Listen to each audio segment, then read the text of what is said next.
Reciban un afectuoso saludo en este domingo, Día del Señor. Es un gozo una vez más encontrarnos, aunque sea por este medio, para poder compartir la palabra de Dios. Y quisiera tener un pequeño resumen, un pequeño repaso de lo que hemos visto en su palabra en los últimos domingos. Comenzamos esta serie hablando de la iglesia, su significado y su trascendencia. Mirando la iglesia como la miró Jesús, como la miró el apóstol Pablo. Esa iglesia que cambió toda la estructura del imperio y que ha cambiado todas las civilizaciones a través de la historia. El significado, y veíamos que podemos encontrar en el Nuevo Testamento, especialmente en el libro de los Hechos y las cartas de Pablo, una iglesia, una referencia a la palabra eclesía para referirse a una iglesia en casa, o esa eclesía en la ciudad, o aún la eclesía regional, como en el área grande de Galacia, o los macedonios. Así que la palabra eclesía tiene diferentes significados y es importante descubrir el texto y el contexto para entenderlo. Pero también vimos en uno de las enseñanzas anteriores qué se hacía en una iglesia, especialmente en esa iglesia como el oikos o esa iglesia en la casa. Y hablábamos de Hechos 2:42, especialmente del partimiento del pan, de la oración, de la enseñanza apostólica, del ser socio, del compañerismo unos con otros, del compartir de las propiedades o de las posesiones que tenemos, de la alabanza, del ejercicio de los dones espirituales. Así que tenemos muchas cosas que podemos hacer en una iglesia tipo oikos o en casa. Y comparábamos esa iglesia oikos con la iglesia más grande de la ciudad, que evidentemente no podemos tener los mismos elementos. Por ejemplo, la cena del Señor. Hablábamos de que la cena es más propicio en la iglesia chica, en esa iglesia tipo familia de familia, pero donde podemos cenar juntos y compartir y recordar la cena del Señor. Pero en una iglesia más grande como tipo ciudad podemos tener otras actividades, una gran celebración de alabanza, un alcance mucho más grande y evangelístico de una región o de una ciudad. Ahora, en el día de hoy quisiéramos hablar un poco del desarrollo del liderazgo en la estructura oikos. ¿Cómo se desarrolló en el Nuevo Testamento y que nosotros debemos prestar atención en el día de hoy? Desafortunadamente, el tema del liderazgo, cuando lo estudiamos en el Nuevo Testamento, es una de las áreas donde más peligro podemos tener, porque tenemos que tener mucho cuidado de cómo interpretar y cómo buscar bien las cartas de Pablo en el libro de los Hechos. Y hay dos palabras que quiero introducir acá. Naturalmente, cuando vamos a la Biblia y encontramos los textos históricos e interpretamos la Biblia de manera literal y de manera haciendo una teología bíblica, podemos hacer exégesis. Pero muchas veces, en lugar de hacer eso, lo que vamos al texto y ponemos nuestras ideas. Entonces hay dos palabras que quiero aclarar. Una es exégesis, que es como si fuera poniéndole una I a la palabra exégesis. Y la palabra exégesis o el proceso de hacer eso es cuando tú vas al texto con tus ideas preconcebidas. Tú vas a interpretar específicamente lo que tus ideas o tu cosmovisión o tus ideas preconcebidas, muchas veces subjetivas, tú tienes contigo. Así que tú le impones al texto tus ideas. Ahora, la palabra exégesis, y lo van a estar viendo en el video, las dos palabras, esta palabra implica que tú vas a extraer el significado de un texto dado. Vas a exprimir, literalmente significa extraer o interpretar objetivamente el texto bíblico. Y eso es muy importante cuando estudiamos la palabra de Dios. Pero en el tema del liderazgo es muy importante porque hay muchas conjeturas que se hacen. Y como los apóstoles no nos dejaron tanta claridad en cuál es la estructura bíblica para el liderazgo y aparentemente hay cierta combinación entre esa cultura judía de la sinagoga y las primeras iglesias cristianas. Entonces es importante que nosotros le prestemos atención. Ahora, en realidad, muchas veces nosotros descubrimos una verdad bíblica y en lugar de nosotros proceder con incorporarlo a nuestra vida y hacer cambios prudentes para incorporar con confianza y con seguridad ese descubrimiento, lo que hacemos muchas veces es que nos echamos para atrás. Y ahí viene la gran preocupación que tenemos nosotros cuando queremos implementar cambios. Tenemos una tendencia de interponer automáticamente nuestras propias experiencias en la Biblia, en lugar de comenzar con los principios que encontramos en la iglesia del primer siglo, en las cartas paulinas, en el libro de los Hechos. En otras palabras, nosotros nos ponemos lentes del siglo XXI y miramos con esos lentes y no necesariamente con los lentes del autor. Ahora, ¿cómo sería si nosotros comenzáramos a usar la cosmovisión del primer siglo y nos moviéramos avanzando en el tiempo hasta nuestro siglo XXI? ¿Cómo sería si nosotros, qué pasaría si nosotros dejáramos que los patrones que existían antes criticaran y moldearan nuestros patrones de hoy día? Si estamos dispuestos a hacer esto, la narrativa bíblica instruirá y criticará nuestros propios modelos de liderazgo. El proceso sería la lectura del texto, hacer una buena exégesis del mismo y luego una aplicación a la cultura actual, que podríamos llamar una contextualización o lo que llamamos hacer teología en la cultura.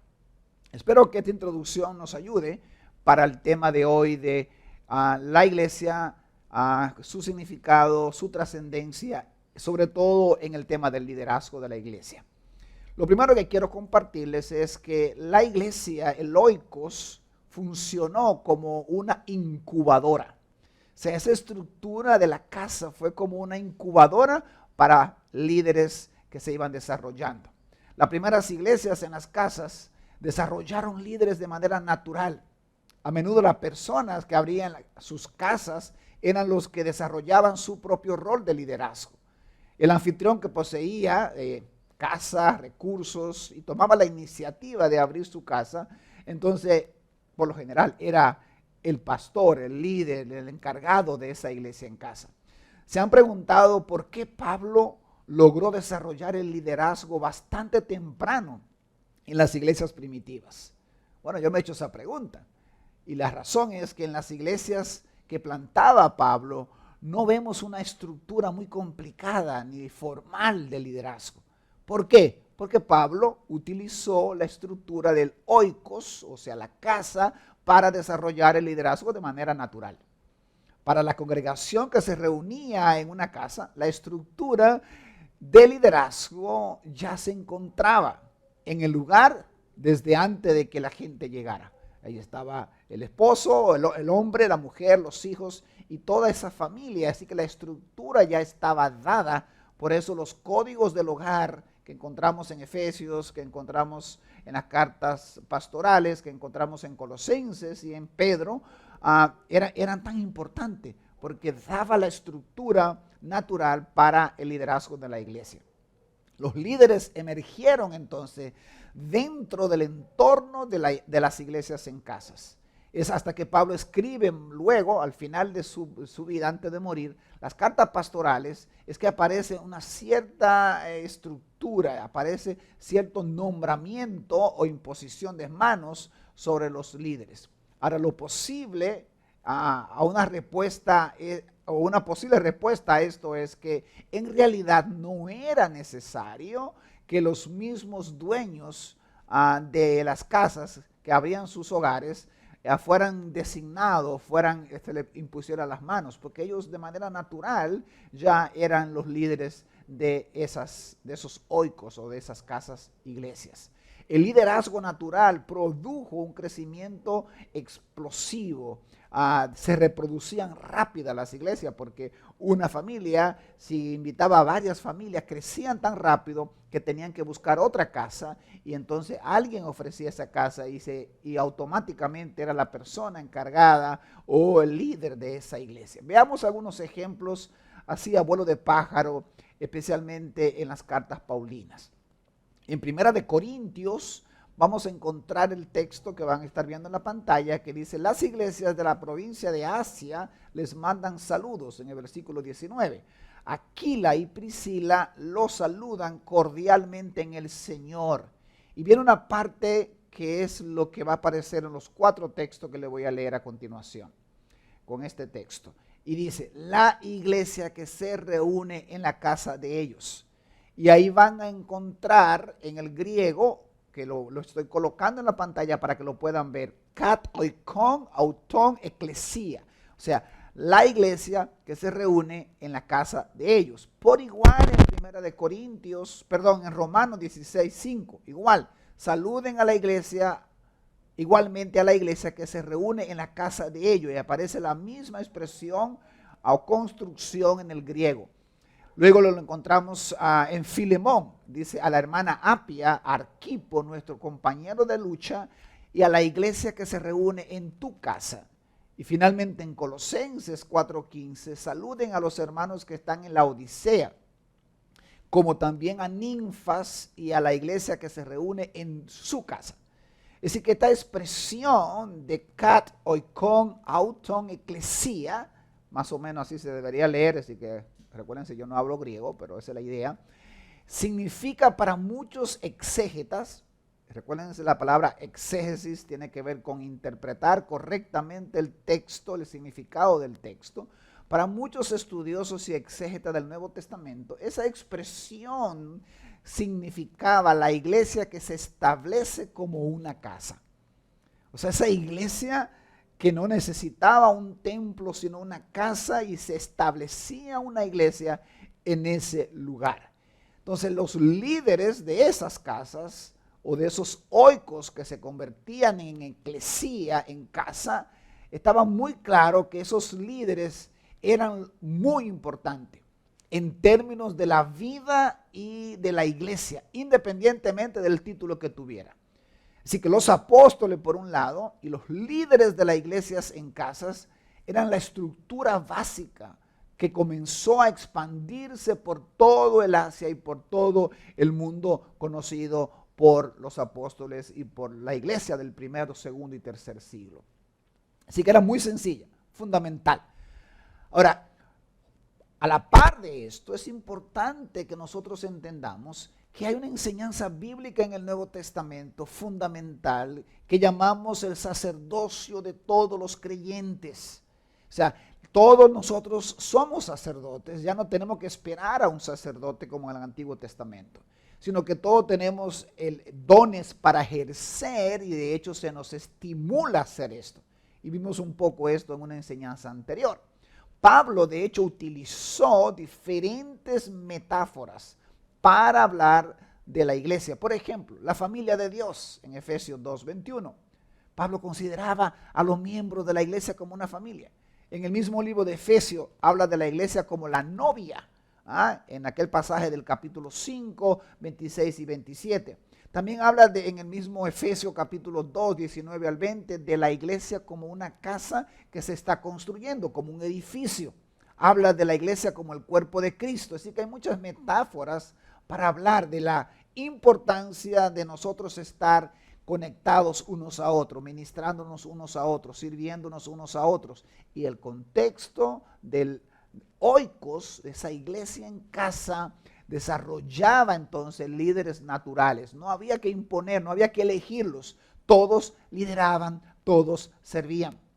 Ahora, cuando estudiamos estas figuras que acabo de mencionar, el apóstol Pablo hace referencia muy clara de que todos necesitamos ejercer nuestros dones. Es la normativa de la iglesia primitiva. Todos aportaban, todos tenían una contribución que hacer en cuanto a la iglesia en las casas. No habían allí oidores solamente, no habían calientabancas como decimos hoy día. El movimiento de la iglesia primitiva se expandió como un gran incendio en el mundo antiguo.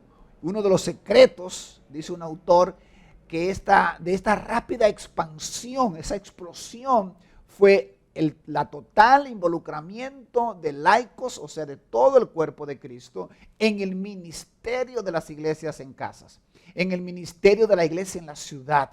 De hecho, el libro de los Hechos y la mayoría de las cartas del Nuevo Testamento están impregnadas de la euforia y la vitalidad de esa iglesia. Eran pequeñas, pero eran poderosas en la oración, eran poderosas en la alabanza, en el compañerismo, eran contagiosas. La gente escuchaba, la gente quería ir a las casas porque contagiaba. Había una euforia en todo el continente, en todo el mundo conocido a través de estas pequeñas casas. Encontramos entonces que el ministerio no era exclusivo del liderazgo, aunque ciertamente el apóstol Pablo nos deja claridad y anima a que cristianos se involucren en momentos específicos en liderar. Ahora, la dependencia del Espíritu Santo a través de los dones del Espíritu le dio forma y dirección a la iglesia primitiva. Los dones espirituales mencionados en Corintios 12 al 14, en Romanos 12, en Efesios 4, en 1 de Pedro 4, fueron escritos para que aquellos que participaban en las iglesias, en las casas, lo pudieran ejercer. Porque Dios le dio dones a cada individuo. Todos nosotros tenemos dones, aunque usted esté recién llegado a la familia de la fe. Y la idea o la meta, el propósito es que lo pongamos en práctica. Así que el enfoque es fuertemente igualitario. Todos participaban en construir el cuerpo o el edificio de Cristo. Pablo esperaba que el liderazgo se desarrollara entonces de acuerdo a los dones espirituales y que al final el Espíritu Santo estableciera a cada miembro dentro del cuerpo bajo su propósito y su voluntad. Así que Dios, guiando a los apóstoles, Jesús a través del Espíritu Santo y las revelaciones que le estaba dando, instruyó a que todos pudieran funcionar como un solo cuerpo. Sin embargo, Dios dio ciertos individuos para que guiaran a su iglesia, tal como podemos ver en Efesios 4, 7 al 12. Allí encontramos apóstoles, encontramos profetas, encontramos evangelistas, encontramos pastores y maestros. Ahora, cualquiera que sea el don que Dios le dé en particular, el rol principal de la persona que es equipar al pueblo de Dios. Es para que luego ministre a los demás. Un apóstol, un anciano, un profeta, un evangelista, un pastor, un maestro, tiene que equipar, tiene que desarrollar, perfeccionar, dice una versión, a los santos para que ellos hagan la obra del ministerio. Así que cualquiera que sea el don que Dios te dio, lo importante es que tú lo desarrolles, que tú lo implementes, que tú ministres a través de ese don en la iglesia, sea en el oikos, en la casa o luego cuando hablamos de la iglesia en la ciudad. Ahora, antes de abandonar este tema, quisiera hacer referencia a la importancia que tanto Pablo como los demás apóstoles y escritores del Nuevo Testamento dan al rol de la mujer. ¿Cuántas mujeres? Increíble el impacto de la mujer en la expansión de la iglesia primitiva. De hecho, tenemos una encíclica que estudiamos acerca del rol de la mujer en la expansión espontánea de la iglesia. Pero permítame solo mencionar que aproximadamente 1/4% del equipo paulino eran mujeres. Existe un total de 12 mujeres que Pablo menciona visiblemente: Evodia, Junia, Julia, Ninfas, Pérsida, Febe, Priscila, Sintique, Trifena, Trifosa. O sea, el apóstol menciona por nombre a estas mujeres y las reconoce en su liderazgo y exalta todo el rol de ellas en el trabajo de la iglesia, especialmente en el oikos. Una autora que estamos usando, dos autores que estamos usando mucho dentro del trabajo de Bill, Osiep y McDonald, dicen lo siguiente: poner un pie en una iglesia, en una casa cristiana, es ponerlo sobre el mundo de una mujer. Poner un pie en el oikos, en la reunión de la iglesia, era poner el pie en el mundo de las mujeres. Esto es algo cierto, aunque el líder de la asamblea fuera un hombre. De allí que puede ser establecido que las mujeres, probablemente la mayoría viudas, quienes tenían una administración autóctona en sus propias casas, eran anfitrionas, podían funcionar como líderes de las iglesias, podrían ser diaconisas, estaban constantemente involucradas en el ministerio, ejerciendo sus dones según los recibieran del Señor. El libro de los Hechos, por ejemplo, menciona a María, la madre de Juan Marcos, como una lideresa de una iglesia en casa. Habla de Lidia como otra mujer que lideraba una iglesia en casa, y eso ya hemos mencionado en otras ocasiones.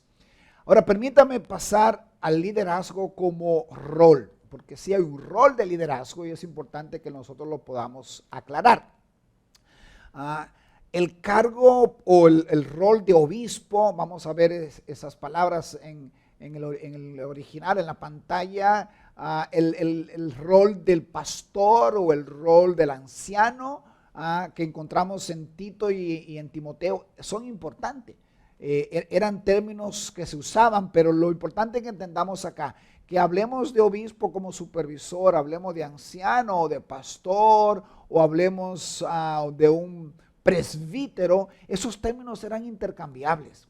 Realmente no hay tanta énfasis en los términos, sino más que todo en la función, en el desarrollo de pastorear y de ejercer los dones dentro del oikos. Por lo tanto, parece que la iglesia primitiva, aquellos que asumían estos títulos, eran líderes de las iglesias en casas, u obispo de varias iglesias en casas. Un autor llamado George Gerding dice: todo parece indicar que ellos eran obispos de las iglesias que se reunían en sus hogares. Bastante parecido, dice, a Estéfana en Corinto, o en otras palabras, ellos eran líderes de iglesias en casas individuales, sean obispos o supervisores, sean ancianos, sean maestros o líderes, aquello que se le asignaba el rol de liderazgo. Junto como un grupo, tales obispos pudieron haber formado un equipo de liderazgo. Y esto es algo que quiero resaltar para dejar este punto bien claro. A partir de sobresalientes evidencias que encontramos en el Nuevo Testamento, es posible concluir que al tiempo que fueron escritas las pastorales, ya las cartas últimas de Pablo, los obispos eran como supervisores de iglesias en casas locales y eran asistidos por un grupo de individuos identificados como diáconos. Entonces ahí vemos de nuevo que había un oficio, y hoy día hablamos de ancianos en nuestra iglesia, y hablamos de diáconos en nuestra iglesia, y hablamos de pastor o pastores. Pero esos términos son intercambiables. Y al final lo importante es que todos nosotros entendamos que sí hay un liderazgo, que imponemos las manos sobre líderes, pero que todo lo demás no debemos recostarnos para el ministerio, sino todo lo contrario, somos como sus ayudantes, sus asistentes, para que podamos hacer la obra del ministerio. Y el penúltimo punto que quiero compartir en esta enseñanza: eran un equipo. Los apóstoles, los ancianos, el liderazgo establecido formaban un equipo. La regla en la iglesia primitiva era tener equipo de líderes que supervisaban las iglesias. Encontramos eso en diferentes contextos, y usted al estudiar los primeros principios, usted va a ir aprendiendo y encontrando estos pasajes. Ahora, ese compartir, ese liderazgo plural, lo hemos perdido muchas veces. La figura de un pastor único no aparece en la palabra de Dios, no aparece en el Nuevo Testamento. La figura de un equipo de ancianos, pastores, diáconos, hombres y mujeres sirviendo al cuerpo de Cristo como un solo equipo. Jesús formó un equipo. El modelo lo encontramos en Jesús. Pablo formó un equipo. Es decir, que no solo en el Nuevo Testamento se indica la pluralidad en el mundo de Jesús y de Pablo, sino que la iglesia también lo hizo. Antioquía Cuando leemos Hechos 13 encontramos a un equipo allí donde estaba incluido el apóstol Pablo y luego sale en su primer viaje misionero. Así que es importante recordar eso. Y para finalizar, algo importante que mencionamos en la enseñanza anterior. Había flexibilidad y eran reproducibles. O sea, se reproducían, se multiplicaban, eran flexibles. No había un liderazgo rígido, no había una elección anual para que fuera un líder, para que fuera un diácono, un anciano, sino que había mucha libertad. Eran muy flexibles. Era según los dones que el Espíritu le había dado. Y ellos se encargaban de continuar multiplicándose de casa en casa. Así que los escritos del Nuevo Testamento casi nunca utilizan títulos para liderazgo.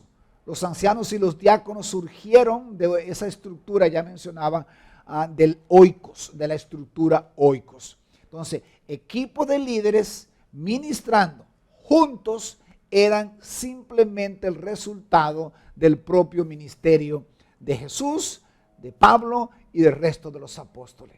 No solo se desarrolló equipos, sino que se enviaron equipos y se saludaban equipos, muchas veces de pareja, otros 3 personas o más, ministrando en una iglesia en casa o en una ciudad. Importantísimo eso. Y eso va a darnos pie a la enseñanza de la próxima semana, que vamos a hablar de redes de iglesia o cómo las iglesias en casas se conectaban una con otra y con otra y con otra en toda la ciudad. Espero que esta enseñanza sea de mucha bendición. Sus líderes de su iglesia en casa tendrán algunas preguntas para reflexionar un poco más sobre esta enseñanza. Dios le bendiga mucho, que tengamos una semana bendecida y poderosa bajo la guía de nuestro Señor. Bendiciones.